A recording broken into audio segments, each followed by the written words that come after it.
The fiery truck crash on I-70 years ago and the crash that recently killed a family of 5 on I-25 have a connection that's now playing out in court. 6,000 affordable homes in a crowded ski town, they're up for a public vote tonight.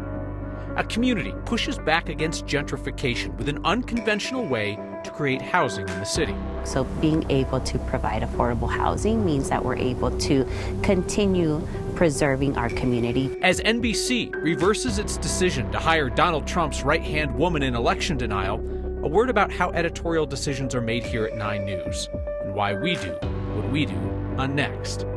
And Marshall Fire survivors, united by loss, inspired to help others. Tonight on Next. 2 truckers who killed Coloradans in highly publicized crashes, 5 in one incident, 4 in another. They have some things in common. The same defense team, the same defense tactic. Our Mark Salinger takes us to the wrap-up of a trial today in Greeley. While cameras weren't allowed in court today, Jesus Pbla wore the same outfit we saw him in last week. Testifying in his defense, he told the jury, "I pressed the brake and the truck didn't slow down." Pbla is facing 5 counts of vehicular homicide after his truck slammed into a car going 70 miles an hour on I-25. "I tried braking, downshifting," he said.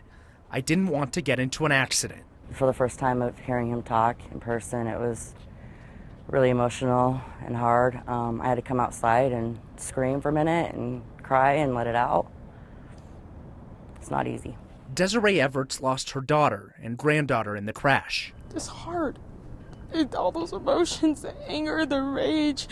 I mean, he took everyone from us. Abby Godinez lost her brother and both her parents. I want him to be held accountable for his actions. There has to be consequences. He's been free this whole time while we're grieving and mourning. Pbla testified today that he did know his commercial driver's license was expired, but did not realize that meant he wasn't allowed to drive. His defense team is pointing the blame at the trucking company for putting him on the road with a truck that didn't have working brakes. When they lost their life, they part of me. Back in 2021, truck driver Rogelio Aguilera Maderos was sentenced to 110 years in prison for causing a fiery crash on I-70. The governor eventually intervened and reduced the sentence to 10 years. The same lawyer representing that truck driver is now defending Pbla in court in Greeley. So when the prosecution tells you that Mr. Pbla didn't use the brakes, he didn't use the brakes because he didn't have brakes. As the trial continues, lawmakers at the state capitol are working to pass a bill that would increase penalties for driving a truck without a commercial driver's license. It's inspired in part by what happened to the Everts and Godinez families. He still chose to take a truck that wasn't supposed to be there on the road, and it cost 5 people their lives. That truck was also driving without insurance at the time of the crash. A federal lawsuit alleges the trucking company tried to buy insurance for the truck less than an hour after that crash. Kyle, closing arguments are expected to begin tomorrow up in Greeley. So the defense team wants to put the blame on Caminantes Trucking. Where does it stand in terms of holding them responsible? At this point, as far as we know, they are not facing any criminal charges. There are federal lawsuits against them. Of course, though, that takes time to play out. The family just wants to see some accountability. You have the defense team saying, hey, accountability is fine, just don't place it on the driver. All right, Mark Salinger has covered this from the start. Thank you, Mark. Oil and gas interests are playing an unusual game of hardball in Colorado right now. They're trying to block environmental legislation if Democrats manage to pass it at the Capitol. The energy industry is preparing a legal challenge to say that the bills do not focus on one issue as required by law. It's how the fossil fuel industry is going about this challenge that's interesting. They have filed what are identical copies of the Democrats' legislation before the Title Board, the group that determines what goes on our ballots, the board that decides if something is a single issue or not. Again, there are no such ballot issues like that. They're just giving a copycat to the board, because if they can get a ruling there that the wording of the Democrats' bills at the Capitol to regulate oil and gas don't fall within a single subject, well, then they can hold that up to reference it in court, or they might use it to pressure the governor to veto the bills before they become law. The oil and gas industry is trying to game the system here. They're using a series of unprecedented tactics to try to roll back our climate progress and to protect their profit. Unprecedented perhaps, but entirely legal. Environmentalists say they have not seen this tactic in the past. Now, this particular fight over regulation aside, we can expect a number of measures for and against fossil fuel regulations coming to the ballot in November. It's Election Day today in Steamboat Springs with one big question before voters. Should the city add hundreds of acres to the city of Steamboat, then pack it with affordable housing? If voters approve the annexation, the city will use 420 acres, known as Brown Ranch, to build more than 2,200 affordable housing units for 6,000 people. For reference, that's 6,000 people added to a population of Steamboat Springs that is just more than 13,000 today. Steamboat's already in the process of building hundreds of affordable housing units for low to moderate income workers who are being forced out of town. Opponents of the Brown Ranch plan have questioned whether the town can even build out and sustain that kind of large development. An economic analysis last year estimated the total cost of the development to be more than $900 million. Some of that would be covered by local taxes on short-term rentals. If it passes, the project isn't expected to be finished until the year 2040. So from a resort ski town to Denver, the issue's the same: affordable housing. Within the city, buyers have been looking at the more outer-lying neighborhoods, which are often home to communities of color. Take Westwood, west of Federal, south of Alameda. There, our Angeline McCall found a nonprofit taking an unusual approach to slow gentrification and preserve that community. The people who have lived in Westwood know the culture rooted here brings a feeling that this is home. Sí, hay mucha gente latina en esta comunidad. But the people here feel the growing weight of the cost to live here. Que hay muchas necesidades en esta área. Maria works at nonprofit Revision during their food distribution days. La distribución de comida que se da es pensando principalmente en apoyar a las familias de bajos recursos, y se les apoya con todo tipo de alimentos, de que son vegetales, fruta, lácteos, latas. Sí, pero todos ellos ya están registrados. 700 families rely on this service every week. Buenos días, ¿cuántas familias son? ¿Dos? Money they save here means they can use it on other things, like housing. And we are getting into a situation where folks are being priced out of this community. Mariana Del Hierro is the executive director of Revision that's coming up with ways to protect the people they serve from getting priced out. This used to be one of those last places where folks were able to access affordable housing, affordable rent costs, but we are seeing those shifts. To keep the culture here and the people, Revision is partnering with Urban Land Conservancy to create affordable housing units on their land off of Morrison Road.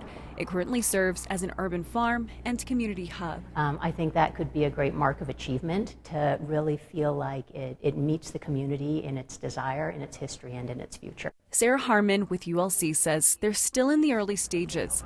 The plan is for the developer to front the funding to turn this into a reality. So we'd like to deliver market quality housing at prices that become more accessible to folks in the community, and through focusing on a cost that's below the norm. So being able to provide affordable housing means that we're able to continue preserving our community, continue preserving the work, the people that we work with and that we serve. Que les vaya muy bien. It means the work the team does every day to feed people will expand into housing them. Pero el principal beneficio es para ellos, para la comunidad. Ensuring the people who call this neighborhood home today can say the same thing in the years to come.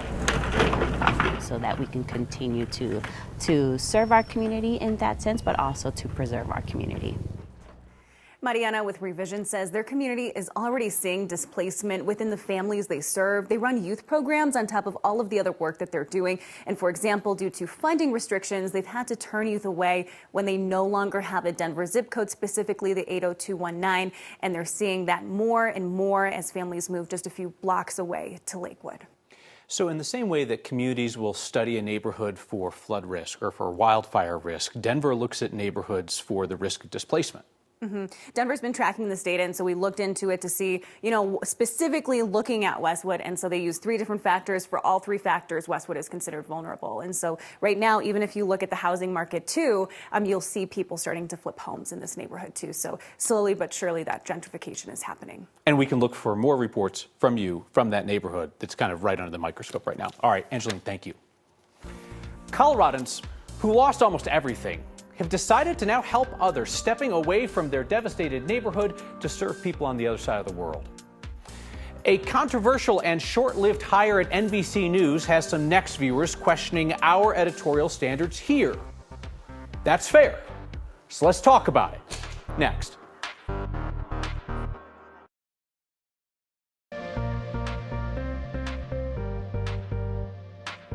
Hello, welcome back. I'm meteorologist Kathy Sabin, and what a beautiful day in Boulder. More sunshine today, less wind, and a better drive on I-25, both this morning and this evening. And if you were lucky enough to go skiing, the conditions up there were amazing, and travel on I-70, no issues. More snow for the high country coming in tonight and tomorrow, but warmer weather for Denver heading into the Easter holiday weekend. Mid-40s today, will jump another 10 degrees tomorrow, and then into the 60s for the rest of the week.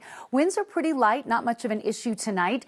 We're seeing a dry northwest flow for lower elevations, but the higher terrain, some scattered snow showers. Maybe an isolated shower out on the eastern plains tonight, but it's not going to amount to a whole lot. Hard to get that moisture on the ground with kind of this downsloping effect of the wind. So we'll call it partly cloudy tonight. We clear overnight. We get more sunshine tomorrow. Then the winds shift out of the southwest. That will help push us into the mid-50s by tomorrow afternoon. Temperatures in the 40s now, dropping 10 degrees by 10 o'clock tonight. No issues here. Your extended forecast, here we go. Sunshine in mid-50s tomorrow, mid-60s for Thursday and for Good Friday, close to 70 both Saturday and for Easter Sunday. April begins next month. It's our second snowiest month on average, and guess what? A storm's coming. Right now it looks like rain and cooler weather on Monday, possibly mixing with snow on Tuesday. We're getting some feedback tonight from Next viewers about NBC's decision to hire former Republican National Committee Chair Ronna McDaniel. This afternoon, NBC reversed its decision and cut ties with McDaniel. There had been a revolt by NBC journalists upset that the network was hiring someone who had attempted to overthrow an American election and had spread misinformation about our election system. This seems a good time to mention that this station, 9 News, is an NBC affiliate, which means that we run NBC programming. 9 News is owned by a company called Tegna. NBC does not have editorial control over our local journalism, and 9 News does not have any editorial control over NBC's decisions. Several of you have also asked if I would address the broader ethical question at play. Every newsroom, every journalist, on the national level or the local level, has to choose whether to practice access journalism or accountability journalism. Broadly speaking, access journalism seeks to win the favor of powerful elites in the hopes that they'll provide inside information or access. Accountability journalism seeks to provide the public with information on what those powerful elites are doing to hold them accountable. Speaking only for myself, I question the value of access journalism, cozying up to power in the hopes of getting some scraps of information that elites want shared at particular moments in time. Accountability journalism, on the other hand, focuses on what's in the public's interest. It's fact-checking, investigations, interviews that challenge, not coddle. It's finding out what powerful elites would rather not have you know, and then reporting that to the public. This program does accountability journalism, which is often time-consuming and expensive, and it is very unpopular with powerful people. You are not shy about emailing your thoughts to next@9news.com. And trust me, the people we hold to account, they provide feedback too, often directly to our bosses. We are able to do accountability journalism here only because it has the support of 9 News leadership and our parent company, Tegna. You might be wondering, at a time when powerful people can choose between the obedient stenography of access journalism and the challenge of accountability journalism, why would they answer our questions? Why would they sit down for interviews here? Well, first off, they know we're going to report on them either way. Some think they can convince anyone of anything. Other powerful types to their credit, see the value in a free press and accountability. But perhaps most importantly, whether they come on here or not, they know that you are here. Your interest in accountability journalism is what gives it its power. The bond that we created to rebuild ourselves, but also to help other people, was really the mission. Marshall Fire survivors find purpose in helping people far, far from home.